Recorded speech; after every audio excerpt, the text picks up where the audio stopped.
안녕하십니까. 거꾸로 투자는 쇼킹 부동산입니다. 네이버 부동산에서 급매가 보입니다. 이게 어떤 의미일까요? 그리고 여러분들께 중요한 이야기를 드리고자 합니다. 절대 보이는 것이 다가 아니다는 거죠. 영상 시청 전에 구독, 좋아요, 알람 설정은 필수입니다. 부동산 시장의 수요는 어떻게 결정될까요?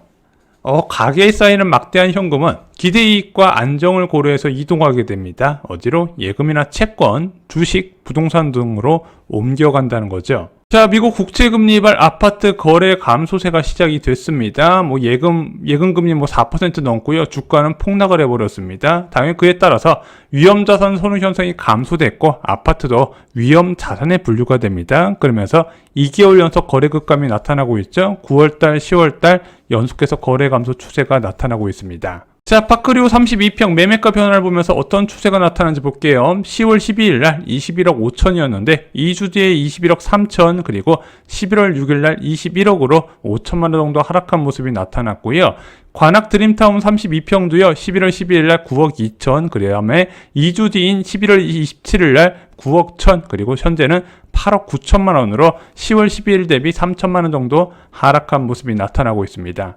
물론 이것을 급매라고 말하면 매수자는 화를 낼 겁니다. 야, 올해 4억이 올랐는데 5천만 원 떨어졌다고 급매야? 여기서 최소 2억은 더 떨어져야 살 생각이 있다, 이런 분들 많이 계시고, 실제 공인중개업소에서 급매 나왔다고 연락할 때 이렇게 화내시는 분들이 꽤 많이 계신다고 합니다. 자, 왜 부동산에선 급매로가 있을까요?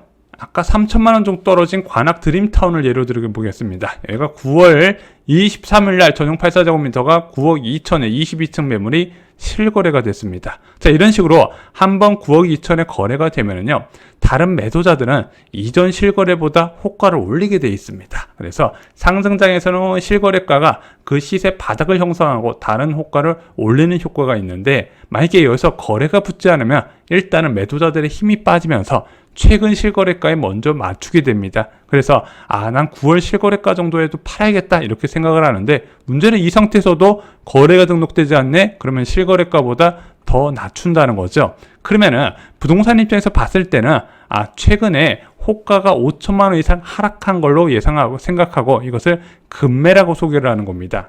자, 근데 네이버 부동산에 호가 하락세가 보인다는 거는요, 저 이렇게 말씀드리고 싶어요. 추가 하락 가능성이 있다는 겁니다. 왜냐면은 실제 현장에서 추가 조정 가능한 매물도 꽤 많다는 뜻도 같이 담겨 있는 거예요. 왜 그런지 이제부터 설명을 드려보겠습니다. 자, 공인중개업소에서 시세보다 저렴한 매물을 접수받으면요, 제일 먼저 매수 대기자한테 연락을 하겠죠. 그래서 공인중개업소에 자주 오면서 이제 급매 있으면 연락 달라고 했던 사람들, 제일 먼저 살 것 같은 사람한테 문자를 돌립니다. 급매가 나왔어요. 얼마에 나왔는데 동도 좋고 층도 좋고 괜찮다, 이렇게 보내요. 근데 매수 대기자가 좀 더 지켜보자고 관망을 합니다. 그럼 그 다음 방법은 보유 블로그나 카페 아니면 단톡방 등에 올리게 되겠죠. 자, 여기서 수요가 나타나길 기다렸는데 역시나 수요가 없습니다. 시장 분위기가 얼어붙은 거는 매수 대기자들도 다 알고 있어요. 그래서 마지막으로 어디 올린다? 네이버 부동산에 등록할 수밖에 없다는 거죠. 그래서 네이버 부동산에 등록되는 거는 앞에 두 단계를 거치고 나서 들어가기 때문에 실제 네이버 부동산에서 등록이 됐다고 해서 급매가 보인다면요, 이렇게 해석할 수 있는 거예요. 해당 단지의 매수 심리가 크게 위축됐다는 거죠. 자, 이 매수 심리가 위축된 거 매도자들도 알고 있어요. 그러면서 약간 욕심을 버리기 시작합니다. 그래서 실제 방문하면 더 조정된 매물이 있을 가능성, 그리고 매수자가 원하는 가격을 말하면 들어줄 가능성이 있다는 겁니다. 이게 상승장과 흐름이 달라요. 그래서 여러분들 하락장에서는요, 네이버 부동산만 보고 판단하시면 안 되고요, 기회는 방문을 해야 찾을 수가 있습니다. 그래서 지금 올 초부터 계속해서 올라갔던 상승장에서 약간 매수 심리가 위축된 게 보이잖아요. 그럴 때일수록 발품을 더 팔아야 된다는 거죠. 자, 최근 전세 매물도 증가 추세가 나오고 있습니다. 서울 아파트 전세 매물 34,499건이었습니다. 추석 전후로 해서 3만 건이 깨졌다가 다시 올라가고 있죠. 자, 왜 전세 매물 올라가는지 아시나요? 약간 56,000건까지 갔다가 34,900, 500건까지 떨어졌는데 일단은 굵직굵직한 입주 물량이 몰려오고 있습니다. DH 퍼스트 아이파크 정말 오랜만에 강남역의 6,700세대의 매머드급 단지가 입주를 하게 됩니다. 말이 6,700세대죠. 어마어마하죠. 올 초에도 개포 지역에 입주 물량이 있었는데 3,000세대 규모였거든요. 그거 2배 가까이 된다는 겁니다. 경기도에서도 굵직굵직한 대단지가 입주를 해요. 바로 산성역자의 푸르지오가 그 대표적인 예죠. 무려 4,774세대입니다. 이거 두 개만 합쳐도 11,000세대인데 산성역자의 푸르지오는 10월 말부터 DH퍼스트 아이파크는 11월 말부터 입주를 하다 보니까 이것이 매물 등록에 영향을 주게 됩니다.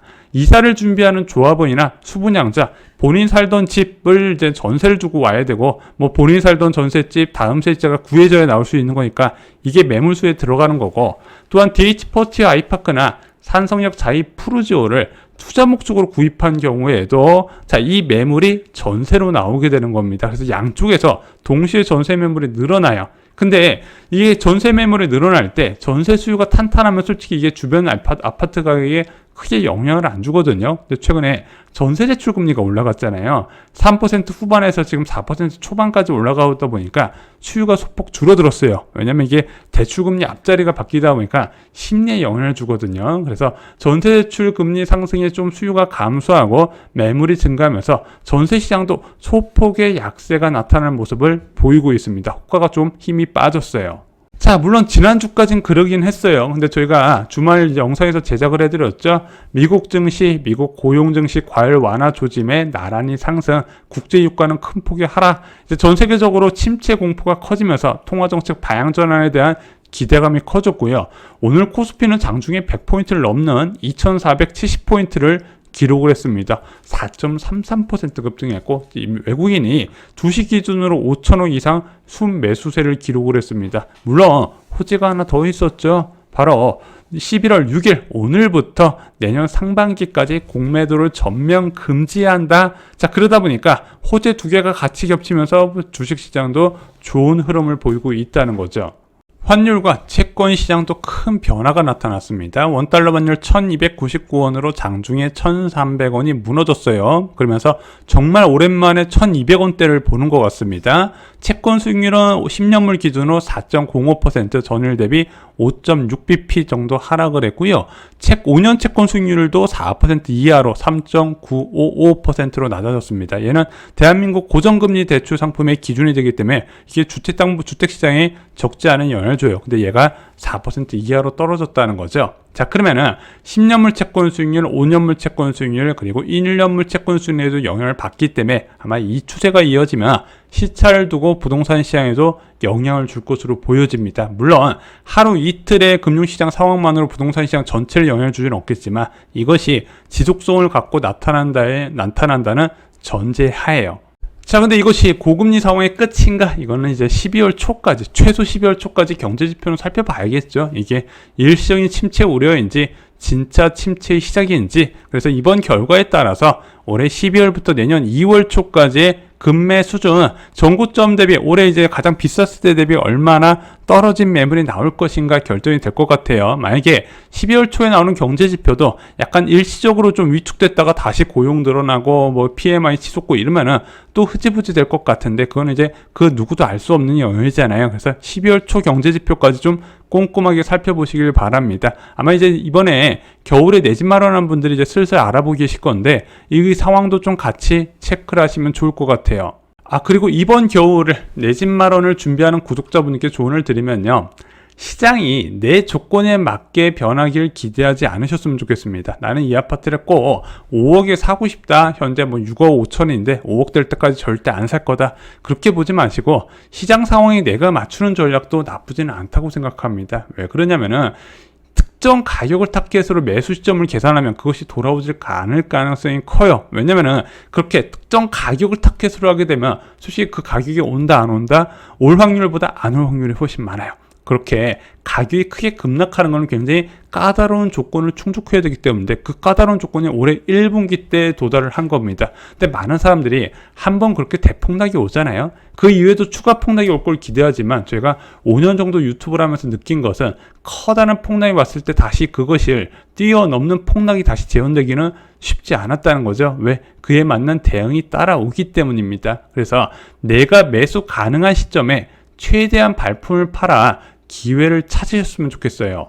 자, 무주택자는 2년에 한 번 오는 내 집 마련 기회를 갖습니다. 자, 여러분들이 집값 바닥을 정확하게 맞추고 나의 입주, 매수 가능한 시점과 일치시킨 건 솔직히 불가능에 가깝다고 생각합니다. 많은 사람들이 집값 예측은 쉽다고 하지만 생각을 해보세요. 잠실 지역의 아파트가 27억까지 올라갔다가 이번 하락장에서 18억대까지 떨어지고 현재 다시 24억, 25억까지 올라간다는 거 맞춘 사람이 누구 있습니까? 아무도 없다는 겁니다. 집값은 모두의 예상과 다르게 굉장히 빠르게 움직이고 우리 생각보다 더 큰 폭의 이제 상승과 하락을 보여준다는 겁니다. 그래서 내 집 마련 같은 경우는요, 너무 자산으로만 보지 마시고 가족이 원하는 집을 필요가 느낄 때 사면 된다는 게 제 생각입니다. 그리고 대한민국의 이제 가구의 절반 정도 차지하는 유주택자 대부분 이렇게 필요를 느낄 때 사고 만족을 하고 있다는 거죠.